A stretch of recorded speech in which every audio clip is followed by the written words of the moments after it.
ganó el candidato del bolsonarismo. Así es que peleada la cosa, elección abierta y vamos a seguirla analizando. Y para eso nos acompaña una gran invitada, ex ministra de Relaciones Exteriores de Chile, también ex subsecretaria de Relaciones Exteriores, investigadora del CEP y consejera del CIUC. Así es que está Carolina Valdivia con nosotros. Muchas gracias por acompañarnos. Hola Mónica, muchas gracias por la invitación. Muchísimas gracias además por siempre la disposición a ayudarnos, además a buscar invitados, a conocer gente, porque desde la época incluso del juicio en La Haya, que nos ha apoyado también en esa labor, así que muchísimas gracias. Carolina, primero, en términos generales, ¿qué se juega Brasil en esta elección a tu juicio? Bueno, esa es una pregunta bastante difícil. Se juega, lo vamos a mirar desde la perspectiva internacional, que yo es lo que más conozco. Es una vuelta a la política exterior que formó Lula, que tenía ejes que eran bastante claros en el sentido de buscar una cooperación sur-sur, de hablar de las injusticias que existían entre el norte y el sur global, y tener además una mayor presencia. Lula lo que quería hacer en su momento, lo que quiso hacer en su momento durante su presidencia, es mostrar todos los beneficios que había tenido, que había logrado internamente, y que por lo tanto al país le correspondía jugar también un rol global mucho más relevante. Por el contrario, cuando asume el presidente Bolsonaro, recordemos que igualmente hay una transición, tenemos a la presidenta Dilma, luego al presidente Temer, donde empieza ya a variar las condiciones de la política exterior por razones internas y también porque va cambiando el contexto y el escenario global. Y por su parte, cuando llega el presidente Bolsonaro, toma o tiene una decisión de establecer una política exterior que busca desideologizar la política exterior, busca, o lo que él señala, busca que tienen que prevalecer los valores occidentales. Señala que tenemos que tener un liberalismo económico muy claro y que los organismos internacionales son útiles en este sentido, pero no en el sentido de cuestionar lo que podemos o no hacer internamente. Ahora, luego cuando vemos los programas de gobierno de ambos en materia de relaciones exteriores, vemos que Lula busca recuperar lo que había sido anteriormente su presidencia. Yo no veo, no alcanzo a ver hasta ahora que hayan ideas que sean o programas que sean innovadores, sino volver a el país grande que habían sido, a tener un gran prestigio internacional, un actor global, volver a mirar a América Latina y también todas las otras iniciativas latinoamericanas que Lula había llevado adelante, como es el caso de UNASUR, también participación en CELAC y por supuesto también los BRICS. No es menor el tema de las relaciones exteriores en un país como Brasil, que es la democracia más grande de América Latina. Muchos dicen, pero ¿y México no? Sí, Brasil tiene casi 70 millones más de habitantes que México. A veces uno se confunde y piensa, no, si México tiene más habitantes. No es así. 8 millones además y medio de kilómetros cuadrados, o sea, Europa entera tiene 10 y tanto, 10 y medio millones de kilómetros cuadrados, si mal no recuerdo en la comparación. Por lo tanto, el rol que juegue Brasil es un rol importante en el mundo, ¿no? Y quería preguntar también de aquello porque el tipo de diplomacia de Brasil es una diplomacia muy sofisticada. Itamaraty es una diplomacia reconocida a nivel mundial, como también en algún momento la peruana, ¿no? Son cancillerías muy sofisticadas. ¿Cómo es la diplomacia en Brasil? ¿Cuál es el peso que tiene? Porque no es cualquier diplomacia. Así es una diplomacia muy tradicional de muchos códigos, que cuesta muchas veces, es difícil de leer también, cuando tú eres un actor externo de qué es lo que te están probablemente queriendo decir o hacia dónde están queriendo apuntar. También juegan en los grandes temas internacionales con lo que se llama en relaciones exteriores la ambigüedad estratégica. Es decir, yo no voy, por ejemplo, en el caso de resoluciones en Naciones Unidas, Brasil ha utilizado mucho la abstención, porque ellos por supuesto que no quieren muchas veces granjearse enemigos, no quieren quedar inmediatamente además categorizados en determinadas alianzas. Entonces eso todo viene muchas veces de Itamaraty. Pero sin duda también que esto fue muy relevante, sobre todo en el gobierno de Lula, donde él era el líder innato, donde él era una fuerza de la naturaleza. Y por lo tanto muchas veces Itamaraty o la propia diplomacia brasileña se va ajustando también a lo que establece el presidente en ese caso. ¿Cómo ves este giro que podría producirse hacia la izquierda en América Latina con Colombia con Petro, Boric en Chile, Argentina con Fernández, Perú, Bolivia, y así vamos sumando, aunque claro, son distintas izquierdas también. Yo no meto a Venezuela porque, y yo me hago cargo de mi opinión, es una dictadura. me hago cargo de mi opinión y por lo tanto no la meto en el mismo saco que estas otras izquierdas que además tienen cada una matices, como tampoco metería a Cuba, que también es una dictadura. Exacto. Entonces no la meto en este análisis, así como no pondría, no sé, a El Salvador, por ejemplo, que me parece un filo autoritarismo de derecha, tampoco lo metería en este análisis y analizar a los gobiernos de derecha. Pero este giro hacia la izquierda, ¿qué consecuencias tiene? Probablemente van a buscar volver a establecer lo que se vivió durante los años de la década de los 2000, de principios de los 2000, con la creación o con el reforzamiento de tener una sola voz, al menos en Sudamérica. Porque además aquí tenemos que distinguir lo que es todo en Latinoamérica, que está sobre todo las funciones más bien en CELAC, en la Comunidad de los Estados Latinoamericanos y Caribeños, a diferencia de lo que es el sur. El sur, que es donde ha puesto además Brasil probablemente es su foco. Pero sí hay un cambio en el contexto internacional que es muy distinto y un cambio también en el contexto de los países latinoamericanos cuando tenemos una situación económica que es mucho más difícil. Venimos saliendo de una crisis, bueno, sanitaria todavía estamos en ella, eso ha tenido un gran impacto en una crisis económica y también de carácter social y político. A diferencia de lo que hubo en la marea rosada, la marea rosa que se le llamó en su momento, donde había una gran cantidad de recursos disponibles porque el precio de los commodities estaba muy alto. Y eso permitió, por ejemplo, que Brasil lograra también un liderazgo muy relevante porque tenía capacidad de financiar actividades también internacionales, tanto desde la vía propiamente internacional como de la vía también de promover a los grandes actores empresariales brasileños a través del financiamiento del Banco de Desarrollo de Brasil. A los liderazgos de Lula y al liderazgo de Bolsonaro, ¿cómo los describirías? ¿Alguno de ellos para ti califica como populista en el contexto internacional? Yo creo que ellos, no me parece.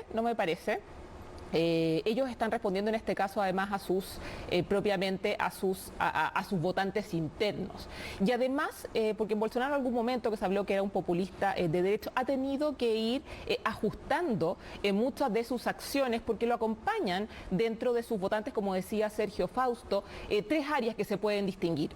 Aquella que es más bien conservadora, religiosa, ideológica, pero luego también están los tecnócratas que están dentro del gobierno de Bolsonaro y asimismo también un ala militar que ha jugado un rol sumamente relevante. Entonces, por ejemplo, también poniendo el ejemplo de la política exterior, si bien hubo, por ejemplo, en algún momento una retórica anti-China, porque no representaba los valores y los valores del occidente estaban representados en Estados Unidos, luego por, obviamente, no sé si las presiones, pero sí la visión que tenían los tecnócratas de decir, cuidado, China es nuestro mayor intercambio sociocomercial, socio en los BRICS, entonces esta retórica tenemos que empezar a bajarla. Incluso si eres de extrema derecha frente a un país comunista tienes que... Exactamente, o lo que ha pasado también nuevamente con el caso de Rusia, que se dice no lo queremos condenar porque hay aquí una alianza o una sintonía entre Bolsonaro y Putin, pero cuando uno lo ve, la parte o el grupo más lulista o petista no han hecho grandes críticas a cómo se ha manejado la guerra Rusia-Ucrania. ¿Y por qué? Porque Rusia es uno de los mayores proveedores de fertilizantes al Brasil.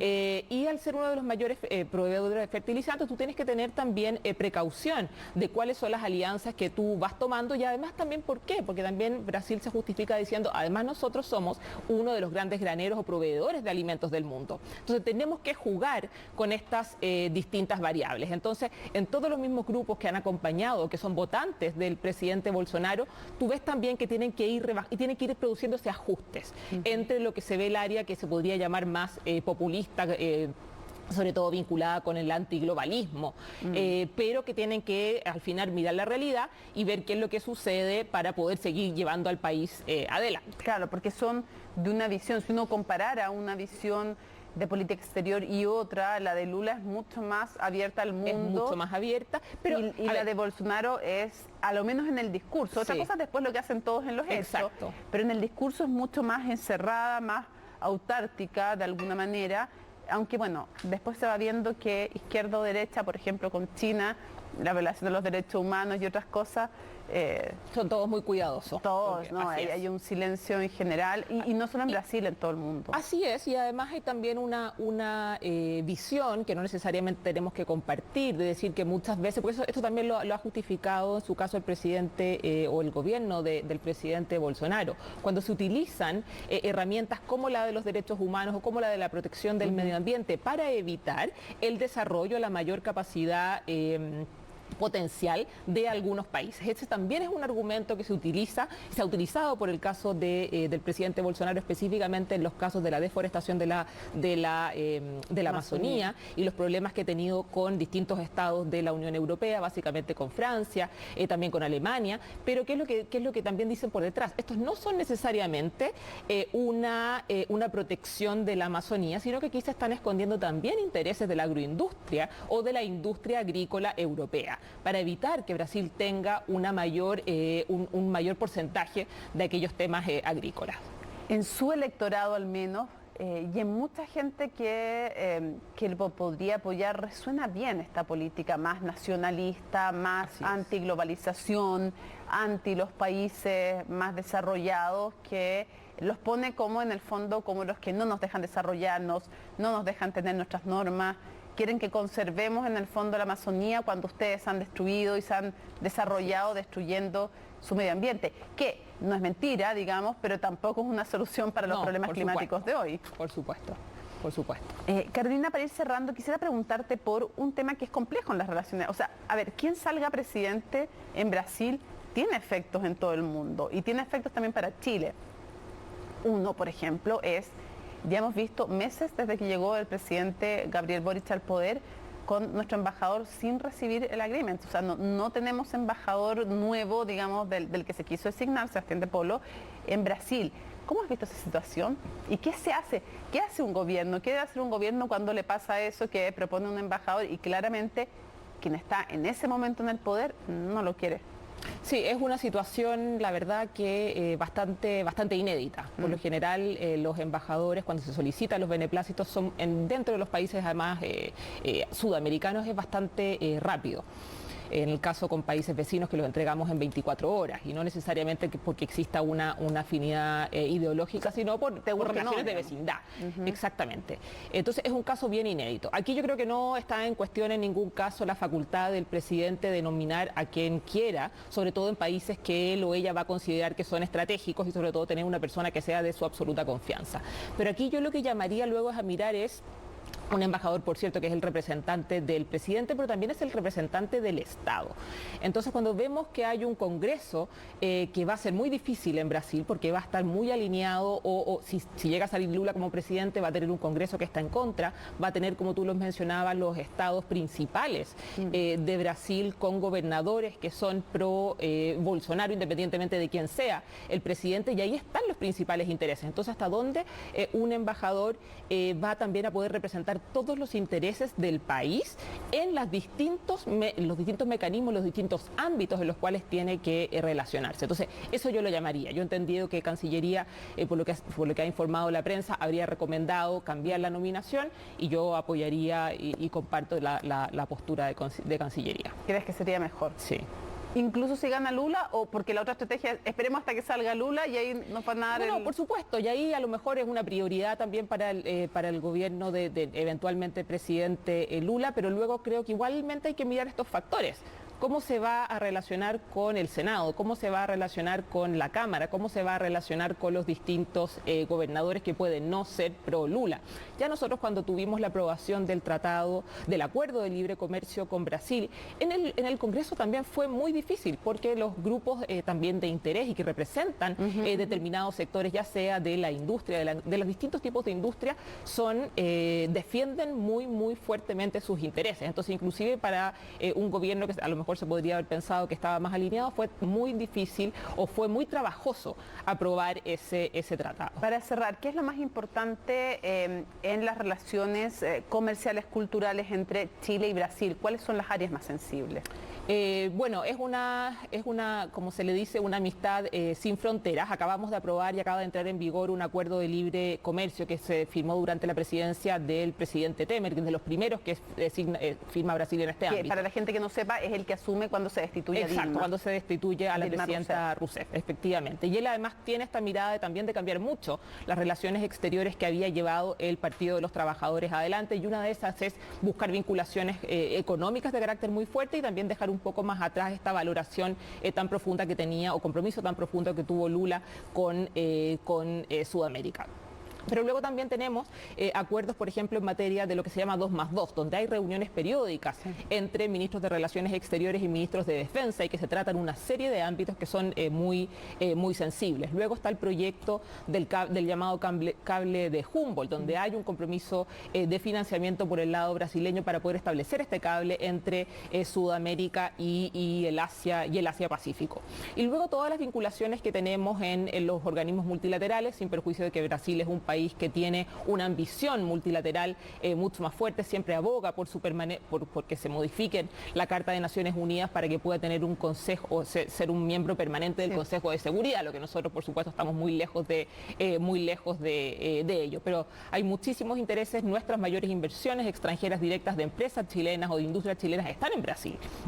Entonces, y principalmente en todas estas zonas de los estados del sur, Sao Paulo, Curitiba. Los más bolsonaristas. Exactamente. Entonces los intereses son múltiples. Y por cierto, cómo nos hacemos cargo de las crisis que estamos viviendo actualmente en la región. Crisis migratorias, crisis de las democracias. Entonces, y ahí Brasil sí, por supuesto que tiene una voz y un peso como el país más grande de la región. Carolina Valdivia, muchísimas gracias por habernos acompañado en Conexión Global Prime. Muchas gracias a ti por la invitación. Vamos a hacer una pausa y al regreso vamos a estar con alguien que conoce bien a Luis Ignacio Lula Silva. ¿Será el próximo presidente brasileño? No lo sabemos, pero va a seguir siendo una figura relevante en la política de ese país. Marco Enríquez Ominami nos va a acompañar al regreso. Seguimos en Conexión Global Prime.